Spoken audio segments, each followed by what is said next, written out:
როგორია წინა საარჩევნო გარემო შიდა ქართლში. ოპოზიცია ამტკიცებს, რომ ქართული ოცნება საარჩევნო ბანერების გასაკრავად განთავსებულ დაფებს სრულად ითვისებს და არჩევნებში მონაწილე სხვა პარტიების საარჩევნო აგიტაციას ხელს უშლის.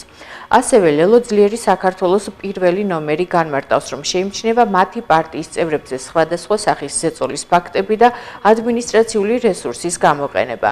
აღნიშნულ ბრალდებებს დღეს უპასუხეს ქართულ ოცნებაში. ძევარა შერთულის მაჟორიტარი დეპუტატობის კანდიდატი განმარტავს, რომ ბრალდებები უსაფუძვლოა და არჩევნებში მონაწილე ყველა პოლიტიკურ ძალას შესაძლებლობა აქვს საკუთარი საარჩევნო კამპანია დამოუკიდებელ და მშვიდ გარემოში წარმართონ. ყველა ბანერი ფაქტიურად აითვისეს და არტოვებენ ოპოზიციური პარტიებისათვის მისაღებად პლაკატების გასაკურველად.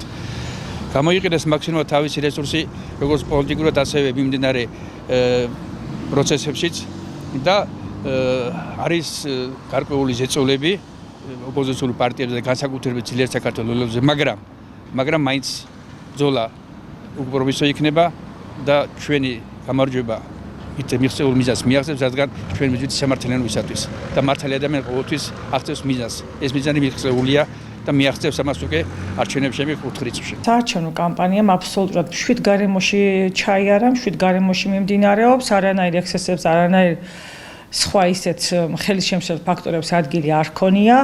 ოპოზიციის ბრალდებები ვფიქრობ არის ნამდვილად ცრუ, იმიტომ რომ არსად არავისი დაშინება არ ქონია გაზრახული და არც იქნება.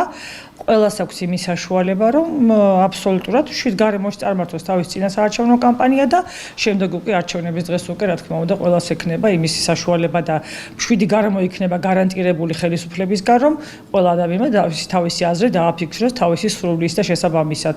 დანარჩენი ყველაფერი, რასაც ოპოზიცია ამბობს, ვფიქრობ, ეს არის სრულ ბრალდებები.